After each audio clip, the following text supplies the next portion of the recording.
안녕하세요. 생각의 차이에서 상헬여고 국어를 담당하는 이금주 강사입니다. 자, 오늘 영상에서는 상헬여고 1학년 2학기 중간 대비 수업에 대해서 간략하게 안내드리고자 합니다. 자, 우선 여러분들이 가장 궁금해하실 부분이 2학기 때는 어떤 내용을 배울지 궁금해하실 것 같은데요. 우선 학생 여러분들께서는 1학기 때 배운 내용들이 사실 교과서 작품보다는 학교에서 제공된 프린트가 많기 때문에 우리 학교는 교과서 순서대로 나가지 않고 프린트로 수업해서 굉장히 중구난방하게 진도가 나가는 것 같다. 그래서 2학기 때도 도저히 뭘 배울지 예상할 수가 없다라고 생각하실 수 있습니다. 하지만 여러분들 1학기 때 발표된 시험 범위를 쭉 살펴보면요. 사실 외부 작품이라고 하더라도 그 외부 작품 옆에 교과서 관련 단원이 다 적혀 있었습니다. 자, 그래서 1학기 때 배운 관련 단원들을 쭉 살펴보면 1단원부터 5단원까지 내용들을 1학기 때 모두 다루었습니다. 자, 그래서 우리가 예상할 수 있는 것은 6단원부터 9단원까지의 내용이 이제 2학기 때 들어갈 것이라는 걸 예상할 수 있습니다.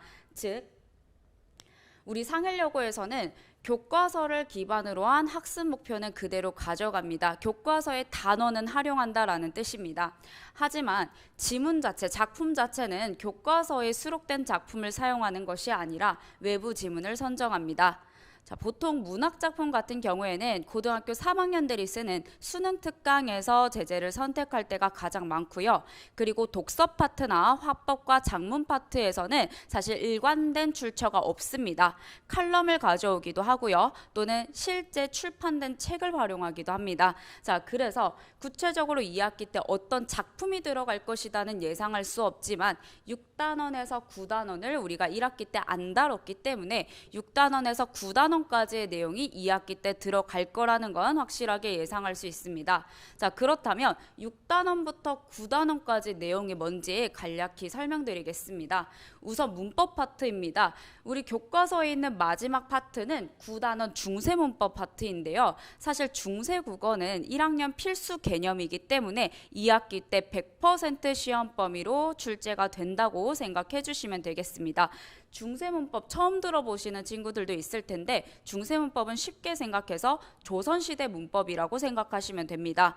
자, 그런데 우리가 1학기 때 현대문법을 모두 배웠기 때문에 현대문법과 또 2학기 때 배우는 중세문법이 함께 출제될 수 있다는 점도 생각해 주시면 좋을 것 같고요. 자, 그리고 두 번째로 문학 파트입니다. 우리 교과서에서 남은 문학 단원은 6단원과 8단원입니다. 특히 6단원의 단원명은 한국 문학의 흐름이라는 단원입니다. 그래서 신라시대 때부터 현대까지 우리 한국 문학사가 어떻게 쭉 흘러가고 있는지 설명하고 있는 단원인데요. 자, 그래서 우리 상헬여고에서도 2학기 때는 신라시대 때부터 현대문학까지 고전문학이 출제될 가능성이 굉장히 많습니다. 특히나 1학기 때는 우리가 고전문학에 대해서 심도 있게 다룬 적이 없습니다. 그래서 2학기 때는 무슨 작품인지 구체화할 수는 없지만 고전문학이 들어갈 것이다 생각해 주시면 되겠고요. 그래서 대체적으로 2학기 때는 문법이든 문학 파트든 고전 파트에서 여러분들의 변별력을 확인할 가능성이 크고요. 자, 다음으로 독서 파트와 화법과 작문 파트입니다. 사실 이 부분은 100% 출제된다고 보기는 어렵지만 우선 교과서에서 진도 나가지 않은 7단원 파트입니다. 7단원은 읽기 파트와 말하기 파트로 나눠지는데요. 읽기 파트에서는 문제 해결을 위한 읽기라고 해서 우리 1학기 때 경향이 쭉 이어진다면 교과서에 있는 지문을 활용하지 않을 것이고 아마 모의고사에 있는 지문을 활용하지 않을까 예상을 해볼 수 있습니다. 자, 그리고 우리 7단원에서 화법 파트가 들어간다면 협상 파트가 남아 있습니다. 단 7단원에 있는 내용은 사실 상헬여고에서 해마다 매번 출제했던 것은 아닙니다. 아예 7단원을 스킵하고 넘어갔던 경우도 있기 때문에 2학기 때는 7단원이 들어간다면 이런 독서와 합법 파트도 들어갈 수 있다는 점 예상해 볼 수 있겠습니다. 자, 그래서 제 수업은 어떻게 진행되는지 간략히 설명드리겠습니다. 자, 우선 제 수업의 가장 큰 특징은 학교 선생님 필기를 적극적으로 반영해서 수업한다는 점입니다. 학생 여러분들은 1학기 때 좀 경험을 해보셨겠지만 우리 상일여고 선생님들이 견해가 좀 뚜렷하신 편입니다. 자, 그리고 다른 학교에 비해서 필기도 굉장히 많이 해주시는 편입니다.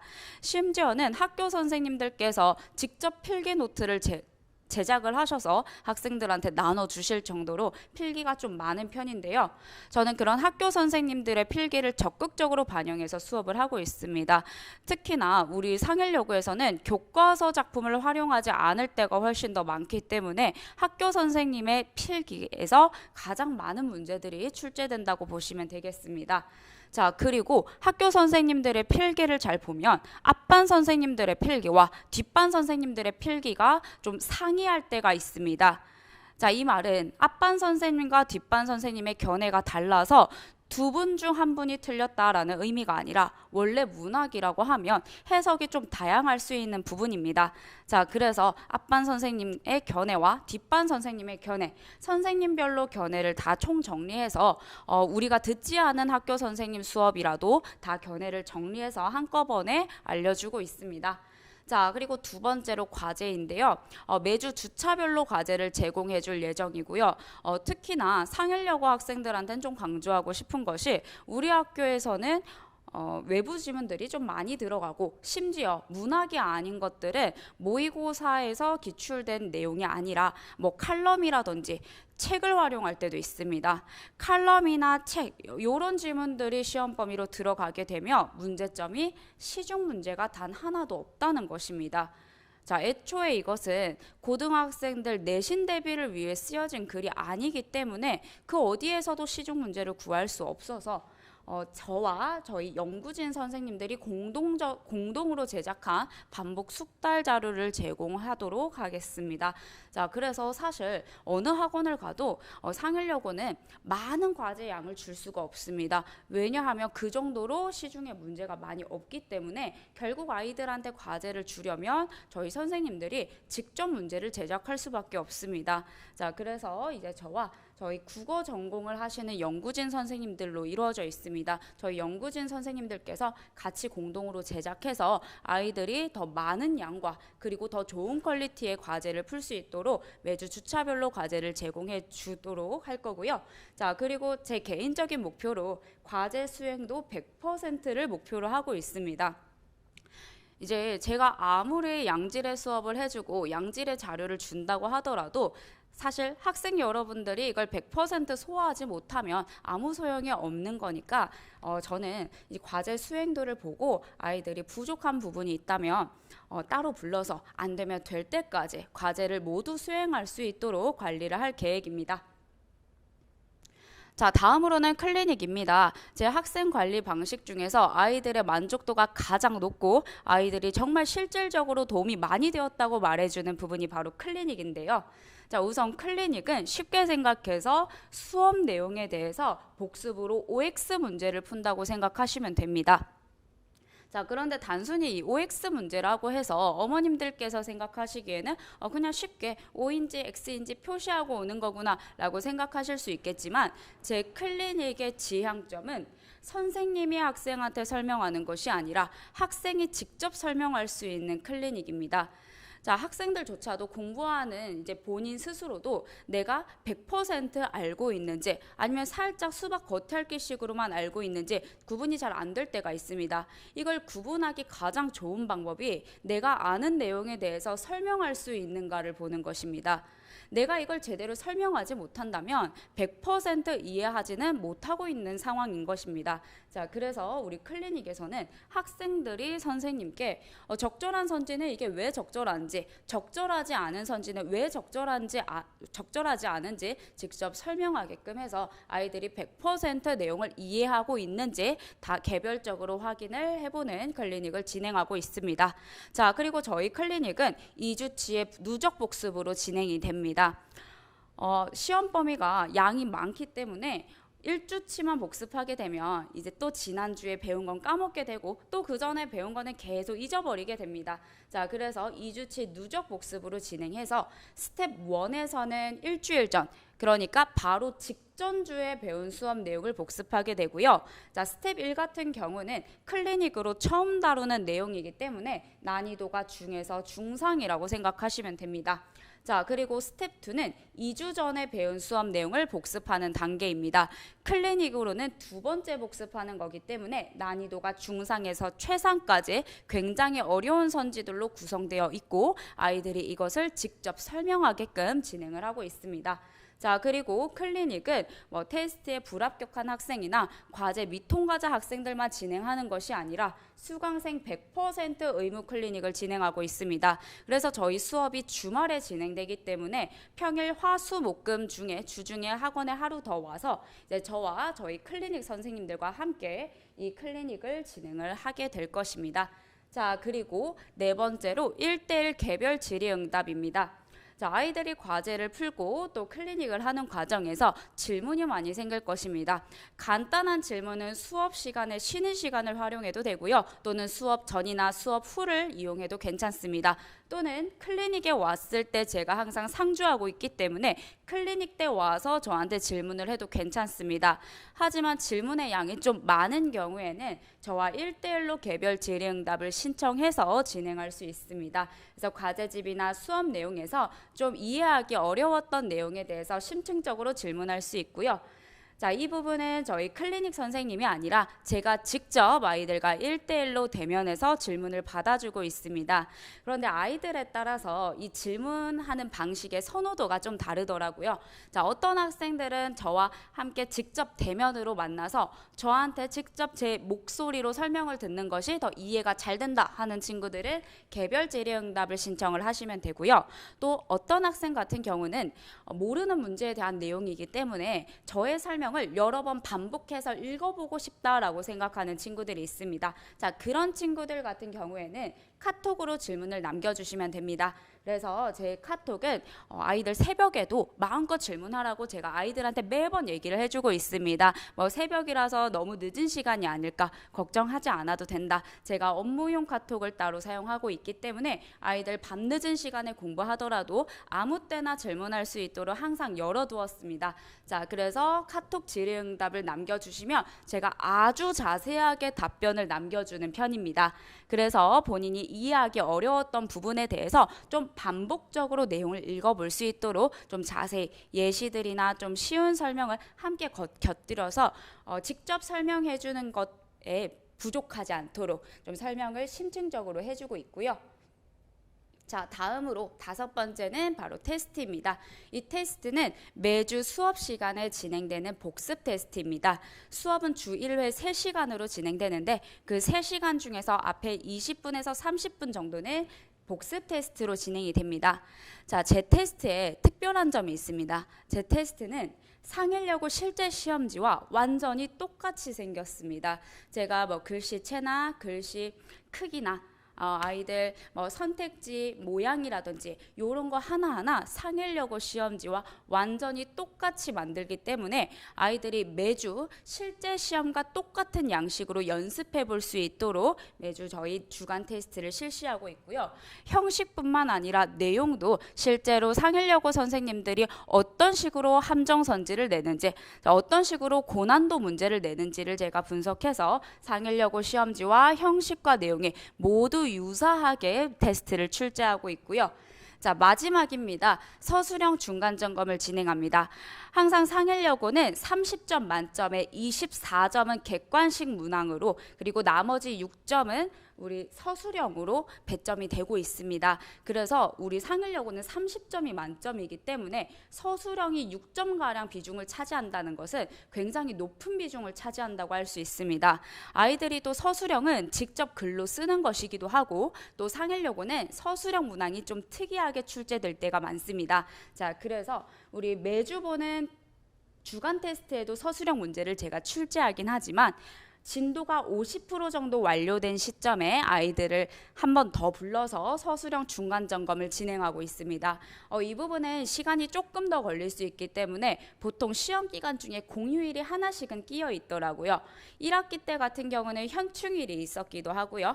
자, 그리고 이번 2학기 중간고사는 추석이 끼어 있습니다. 자, 추석은 시험보다 한 10일 전쯤에 있어서 추석에 아이들을 하루 불러서 서술형 중간 점검을 하도록 예정 중에 있습니다. 자, 마지막으로 상일여고 중간 대비 국어 시간표입니다. 우선 토요일 저녁 7시부터 10시 3시간 수업이고요. 또 일요일 오후 1시부터 4시까지 3시간 수업입니다. 그리고 상일여고 1학년 학생들이 증가함에 따라서 토요일 1시부터 4시 수업을 새로 개설하게 되었습니다. 이 수업 같은 경우에는 10명 정도 모이면 개설이 확정이 되고요. 저희 17일과 일요일 18일부터 개강하게 됩니다. 자, 그래서 학생 여러분들 다음 주부터 개학하게 되고 이제 우리 특히 2학기 때는 제가 미리 말씀드리고 싶은 부분이 1학기 때에 비해서 시험 기간이 좀 짧은 편입니다. 기말고사 기간은 좀 넉넉하게 잡혀 있는데 우리 상일여고 학사 일정상 2학기 중간고사는 2학기 개학한 시점으로부터 6주 뒤에 바로 중간고사라서 사실 개학하고 이리저리 적응하다 보면 바로 시험 한 4주 전, 5주 전 이런 상태입니다. 그렇다고 해서 상일여고 2학기 중간고사 때 뭐 시험 범위가 적게 들어간다거나 그런 것이 아니라 지금까지로 봤을 때 굉장히 학교 선생님들도 타이트하게 진도를 나가시는 경우가 많았습니다. 자, 그래서 여러분들 다음 주부터 개학하게 되실 텐데 좀 적응하는 기간 빠르게 좀 적응을 하시고 저랑 2학기 중간고사 밀도 있게 준비할 수 있도록 저도 준비 잘하고 있겠습니다. 자, 영상 시청해 주셔서 감사합니다.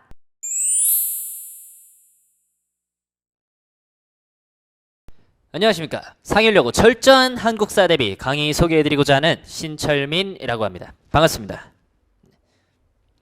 본격적으로 이 한국사 강의에 대해서 소개해드리기 전에 제 양력에 대해서 보고 가시겠습니다.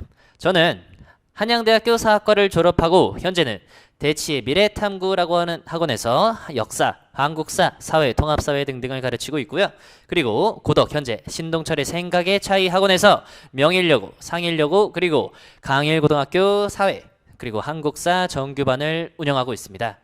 자, 이제 상일여고 한국사 1학기 기준으로 간단하게 내신을 분석해 드리도록 하겠습니다. 자, 상일여고의 기준 굉장히 특이하죠. 지필고사 무려 50% 받게 되지 않습니다. 수행평가의 비중이 굉장히 크죠. 자, 그래서 결국에 합치면요 97점에서 98점을 맞아야 안정적으로 1등급을 확보할 수 있었습니다. 자, 그러면 이를 지필고사로 바꿔서 얘기를 해보면 수행평가는 거의 만점을 맞는다는 가정하에 지필고사는 얼마만큼 맞아야 되느냐, 바로 한 시험에서 최소한 24점 이상을 맞아야만 1등급을 기대할 수 있었습니다. 한 25문제 정도가 출제되고 있는 상일여고 시험이기 때문에 한 문제 정도만 틀려야 안정적으로 이 1등급에 들어갈 수 있다는 말씀입니다. 자, 그러면 이렇게 빡빡한 한국사 2학기 중간고사 때는 어떻게 대비하실지 제 강의 간단히 말씀드리겠습니다. 자, 이런 식의 대비가 가능합니다. 상일여고 한국사 특히나 좋아하는 문제가 몇 가지가 있는데요. 먼저 조약, 개혁, 협정, 합의문을 묻는 문제입니다. 현재 상일여자고등학교 한국사 진도는 근대 단원을 나가고 있습니다. 마지막 진도가 1884년 갑신정변에서 끊겼는데요. 그 뒤로 나오는 정말 수없이 많은 조약, 협정, 합의 등등이 있습니다. 이 조약 문제 이렇게 등장합니다. 다음 가나조약에 대한 설명으로 옳은 것은 자 이겁니다. 가보시죠. 조선정부라고 하는 키워드 끌어내야 됩니다. 부산도 키워드, 원산, 인천, 그리고 마지막 일본까지 키워드로 등장합니다. 이 조약 내용을 보면 조선과 일본이 맺은 조약이고 부산이라는 항구가 열렸습니다. 이거 강화도 조약이라고 캐치해내는 법입니다. 그리고 나 조약 보시죠. 조선과 미국 이렇게 되어 있네요. 자, 쉽습니다. 바로 조미수호 통상조약입니다. 이렇게 바로바로 키워드를 파악하고 이게 어떤 조약을 의미하는 것인지를 바로 머릿속에 떠올릴 수 있어야 합니다. 제 정규반 수강하시면 이 조약과 관련된 아주 중요한 내용들은 교과서에 있는 그대로 전문을 다 가져옵니다. 이게 키워드야, 이게 키워드야 라고 이걸 보자마자 이 조약을 떠올릴 수 있어야 해 라는 아주 중요한 목표를 가지고 수업 운영하고 있습니다. 두 번째입니다. 바로 이 조약 이외에도 여러 가지 사진, 그래프, 도표 같은 것들이 문제로 등장하는데요. 이런 겁니다. 자, 흥선대원군과 관련된 문제입니다. 근데 절대로 문제를 줄 때 흥선대원군이라고 여기다가 적어두진 않죠. 이런 키워드들이 있습니다. 호포제 혹은 면제라고 하는 이런 키워드들을 바탕으로 이걸 보고 흥선대원군의 문제구나 라고 생각하는 과정이 필요합니다. 나아가서 이런 사진들이 등장할 수 있죠. 자, 수업 때 정말 많이 강조하는 사진입니다. 어제현 장군의 수작이라고 부르고요. 바로 1871년 신미양요와 관련된 문제입니다. 그리고 마지막입니다. 이런 도표들이 등장할 수 있습니다. 실학자로부터 시작해서 어떻게 개화파가 분화되기까지 나오냐입니다. 자, 이걸 보면 그냥 표네 이러면 안 됩니다. 제 정규반을 듣는 학생이라면 우리 재작년에 개화파의 분화에 대해서 문제가 나왔었지. 그때 선생님이 말씀해 주셨어 라고 캐치하고 자연스럽게 온건개화파와 급진개화파가 대립을 했구나라는 사고 과정까지 갈 수 있는 것이죠. 이런 게 바로 제 정규반에서 지향하고 있는 핵심을 파악하는 능력입니다. 어떻게 문제로 등장할 수 있느냐를 직접 파악하는 것이고요. 이렇게 교과서에 직접 등장하는 사료들 그대로 교재에 끌고 와서 이렇게 생각해야 돼, 이렇게 사고해야 돼, 이런 문제로 등장할 수 있어 와 같이 가능한 많은 경우의 수를 제공해드리고 있습니다. 세 번째, 어려운 문제입니다. 1등급을 가르는 아주 중요한 문제죠. 자, 시대, 연표, 이후 순서. 저는 이거 여러 가지로 합쳐서 연도를 외워야 풀 수 있는 문제라고 말씀드립니다. 이거죠. 시대 문제입니다. 밑줄 친 사건이 있었던 시대에 대한 설명. 이 사건과 가장 가까운 연도의 사건을 골라야 합니다. 연표 문제. 연표를 주고 이 사건이 일어난 시기를 올바르게 집어넣어야 합니다. 정확하게 순서를 이해해야 되겠죠. 자, 이후 문제입니다. 하나의 사건을 주고 그 이후에 일어난 사건을 골라야 됩니다. 제시되는 자료뿐만 아니라 객관식 선지 1번부터 5번까지의 연도를 모두 알아야 풀 수 있는 문제죠. 그리고 마지막 순서 문제입니다. 상일여고에서 가장 좋아하는 유형은 순서 문제라고 제가 단언할 수 있습니다. 가부터 라의 순서를 모두 올바르게 배열해야 되는데요. 이렇게 등장합니다. 보시죠. 가부터 마로도 등장할 수 있습니다. 자, 오타입니다. 양원수 삼량성에서 항전, 어제연 광성보에서 항전 이런 식으로 등장하는데요. 이런 문제가 어려운 이유는 이겁니다. 우리가 교과서에서 가는 절대 가 그대로 배우지 않습니다. 병인양요라고 배우죠. 다도 마찬가지입니다. 신미양요라고 배우죠. 사건명을 내가 알고 진짜 어디 문제집에 있는 요약본을 봐서 나는 이 신미양요가 1871년에 일어난 걸 알아 라고 자부해버리는 순간 한국사 과목은 절대 이런 문제들을 맞출 수 없습니다. 어떻게 이해해야 되느냐? 1871년에 신미양요가 있었어. 자, 이때 미국이라고 하는 나라가 배경을 제너럴 셔먼호 사건을 구실로 조선을 침공했어. 강화도에 들어왔지. 그리고 거기서 나오는 가장 중요한 선지는 이거야. 어제연이 광성보에서 항전했다는 내용이야. 이 하나의 사건 안에 정말 많은 기승전결의 디테일들을 기억하고 있어야 하는 것이죠. 제 정규반 수업을 듣는다면 그 디테일들 모두 접해볼 수 있을 뿐만 아니라 제가 마치 확률처럼 이게 나올 확률이 가장 높아. 이거는 조금 등장할 확률이 낮으니까 만약 정말 시간이 없으면 일단 넘어가. 라는 식으로 조언을 하고 있습니다. 즉 어제연 광성보에서 항전과 같이 정말 빈출되는 선지들에 대한 선구안이 있는 이 전문가의 도움을 받아서 한국사에서 특히 이 1등급 문제에서 좋은 성적을 받아갈 수 있길 바랍니다. 자, 강의 운영에 대한 설명을 좀 드리겠습니다. 제 교재 철저한이라고 하는 100% 제 손으로 만든 자체 교재를 씁니다. 우선 개념 교재입니다. 교과서 그리고 혹은 예전 프린트, 예전 기출문제에서 출제된 적이 있었던 모든 사료는 기본적으로 시간을 할애해서 해설합니다. 나아가서 복습 문제를 제공합니다. 상일여고는 현재 미래엔 교과서를 채택하고 있습니다. 미래엔 교과서는 채택률이 정말 높은 교과서죠. 다른 학교에서도 기출문제들이 정말 많이 있습니다. 이 복습 문제들은 기본적으로 상일여고의 기출문제에 더해서 다른 학교의 기출문제들 그리고 그것을 변형한 문제들까지 기본적으로 30개 혹은 50개 정도가 나가고 있습니다. 그러나 이 한국사 문제는 크게 오래 걸리는 유형은 결코 아닙니다. 수학 문제는 한 문제를 풀 때 10분, 20분 고민할 수 있겠죠. 근데 한국사는 그렇지 않습니다. 이미 내가 암기가 되어 있다면 이게 맞는지 아닌지만 판단하고 넘어가서 한 문제에 10초가 안 걸리는 것들이 대다수입니다. 자, 그렇기 때문에 학생 본인이 원한다면 훨씬 더 많은 문제들을 제공해 수 있다는 점 참고 부탁드립니다. 마지막 컨텐츠는 암기 테스트입니다. 자, 이 암기 테스트는 굉장히 특별합니다. 철저한 암기를 위해서 매주 암기 테스트를 보는데요. 보는 거에서 그치지 않고 매주 그 양이 증가합니다. 이것은 다시 말해서 누적 테스트입니다. 한국사를 가르칠 때 제가 가장 큰 애로사항, 그리고 학부모님들, 학생들의 가장 큰 애로사항은 바로 이겁니다. 1주차 때 배웠던 내용을 정말 잘 공부를 해와요. 암기 테스트 다 맞습니다. 근데 5주차 종강할 때쯤 되면 까먹습니다. 이러면 안 됩니다. 그래서 제 암기 테스트는 1주차 때 내용 종강할 때까지 계속 등장합니다. 이렇게 여러 번 반복을 해줌으로써 완벽한 암기를 이끌어낼 수 있다는 점 참고 부탁드립니다. 제 강의에 대해서도 설명을 좀 드리겠습니다. 우선 질문응대와 관련된 부분입니다. 제가 보통 오전 10시 정도에 이제 업무를 시작을 해서 수업하고 새벽 2시 정도까지 1대1 질문 응대받고 있습니다. 이제 학생들이 가장 질문을 많이 하는 시간대가 보통 학원 끝나고 집에 가서 11시, 한 새벽 2시 이 정도까지 질문을 가장 많이 합니다. 이 시간대만큼은 전국에서 제가 가장 빠르게 질문에 응답할 수 있다고 확실히 말씀드리겠습니다.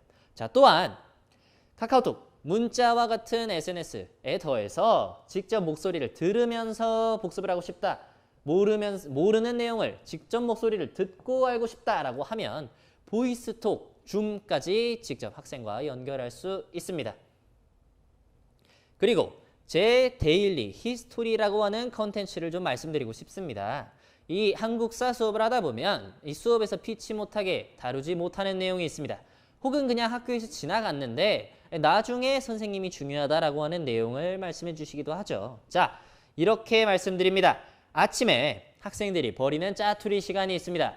버스 정류장에서 버스 기다리고 있을 때, 혹은 버스 탈 때, 아니면 이제 어머님 차 뒷자리에 와서 학교 갈 때, 이런 짜투리 시간에 그냥 5분 안에 읽어버릴 수 있는 500자 내외의 내용을 보내드리고 있습니다. 학생들이 필요로 하다 혹은 제가 필요하다라고 판단이 될 때 그때그때 바로 전송드리니까 정말 좋은 효과를 보였습니다. 반드시 이 컨텐츠가 여러분들의 1등급 달성에 큰 도움이 될 수 있을 것이라고 자부하겠습니다. 자, 마지막 피드백과 클리닉 내용입니다. 뭔 한국사까지 클리닉을 해야 하나요? 라고 말씀하시겠죠. 맞습니다. 한국사 통합사회까지 클리닉 해버리면 이 국영수할 시간 대단히 모자랍니다. 여기 있는 클리닉은 필요할 경우입니다. 그러면 피드백을 제가 그때그때 주고 있는 것을 굉장히 중시하고 있는데요. 매주 암기 테스트 보죠. 그리고 과제도 매주 나갑니다. 제가 채점한 이후에 항상 이 학생들이 어디가 부족한지를 관찰합니다.